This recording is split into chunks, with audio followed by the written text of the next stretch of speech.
If you're watching this video, it means one thing. It's either you're planning to start palm oil business in Nigeria or someone has told you there's money in palm oil business and you want to know the truth. Let me start by saying this quickly. Palm oil is not a get rich quick scheme, but it is one of the most misunderstood, abused and yet consistently profitable business in Nigeria if done correctly. This video is not meant to hype you anyways. It is to prepare you because so many people enter into the palm oil business blindly, lose money quietly and never talk about it. By the end of this video, you'll actually understand how the palm oil business truly works in Nigeria, where the real money is, where people lose money, how much capital you actually need, which model is best for beginners, and whether this business even fits your personality. Mind you, this is not advice from theory. It is the real structure of the palm oil business in Nigeria as it works on the ground. So if you're serious about this business, stay with me till the end of this video.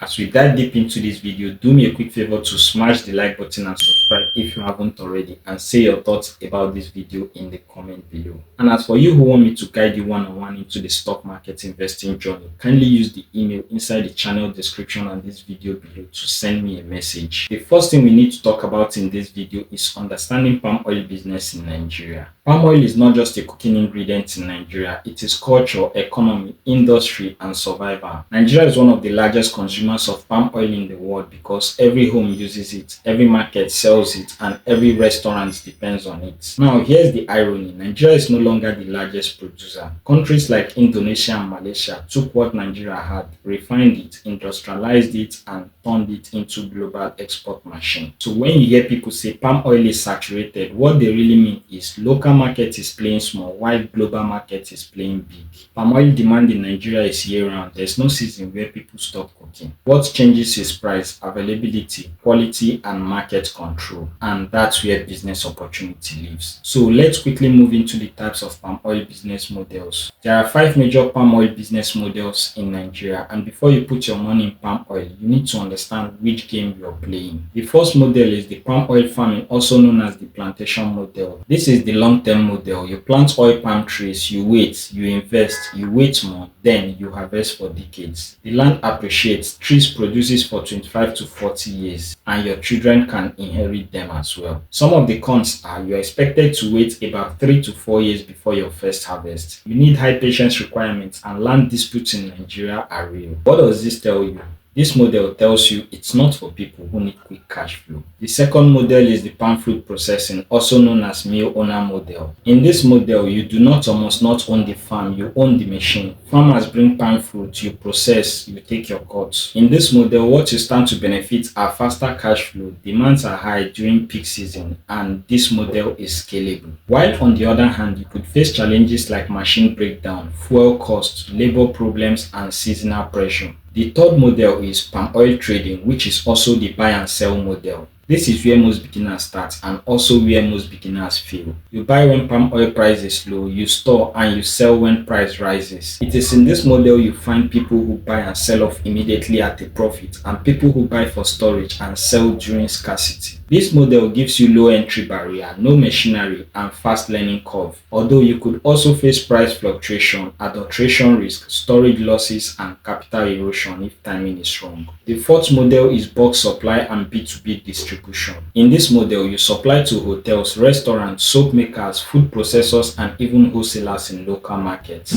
Good things about this model are stable demand, large volume sales, and long-term contracts. There are also challenges in this model because it requires trust, it requires consistency, and it requires quality control. And the last model, which is the fifth one, is value addition and packaging. This model is actually where the future is going. Think of refining, branding, packaging, and export-ready standards. You stand a chance to earn higher margins, have brand ownership, and global market access. Some of the challenges include higher startup costs, regulatory compliance, and quality standards. Now, I know the question you have been patiently waiting for an answer is, which model is best for a beginner? Let me be very honest with you. If you're a first-time beginner in 2026, the best entry models are palm oil trading, I mean small scale, bulk supply at local level, and processing partnership, not ownership yet. Farming is for long long-term planners. Processing partnership is for people with technical discipline. As a matter of fact, never start palm oil business with emotion, start with structure. At this point, let's look at capital requirements. Let's talk money. With 300,000 naira to 800,000 naira, you can start small scale trading. This includes buying oil, transportation, storage, and losses. With 1.5 million naira to 5 million naira, you can do the medium trading. This allows seasonal stocking. Depending on capacity, 3 million naira to 15 million naira can get you started with the plantation. The bottom line is this: anyone telling you palm oil business is cheap is lying to you, even if these figures aren't that much for you. This is the part people don't like to talk about. People lose money because they buy adulterated oil.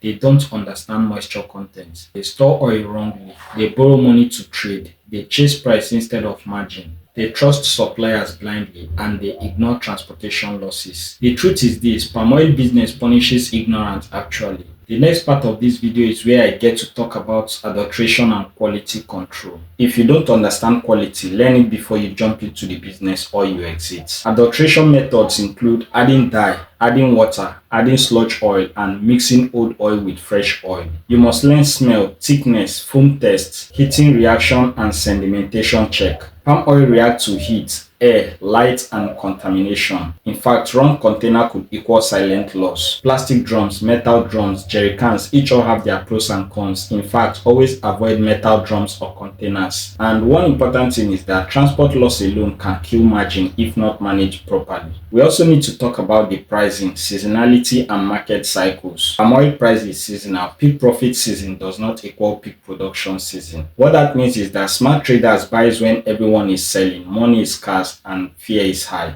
and sells when demand spikes, supply tightens, and festivals approach. When it comes to legal, regulatory, and safety issues, you need to understand that local trading requires minimal registration, but scaling requires business name, bank account, food safety compliance, that for the packaged oil, and NAFDAC registration for branded oil. Ignoring regulation would certainly limit your growth. As for you who is thinking about scaling, scaling is not about buying more oil. It's about systems, records, supplier networks, buyer trust, and cash flow discipline. The fact and honest truth about this business is that most people fail at scaling, not starting. Two important questions you should be asking at this time are: is palm oil business worth it in 2026? Should I enter or not? As for the first question, you need to understand that palm oil business will not disappear. The business rewards patience, discipline, observation, and humility. If your goal is fast money, just look elsewhere. But if you want steady, real Nigerian proof business, palm oil qualifies that. So this business is worth it in 2026. For the second question, I would say don't enter palm oil business because others are doing it. Enter because you understand it and you are ready to learn continuously. This is because the business doesn't forgive ignorance. I'm quite sure these are the basic things you need to know about the palm oil business in Nigeria in 2026. That will be all for now about this video. If you found value from this video, don't forget to like, subscribe for more business insights and educational videos like this. I hope to see you next time. Invest wisely and stay consistent.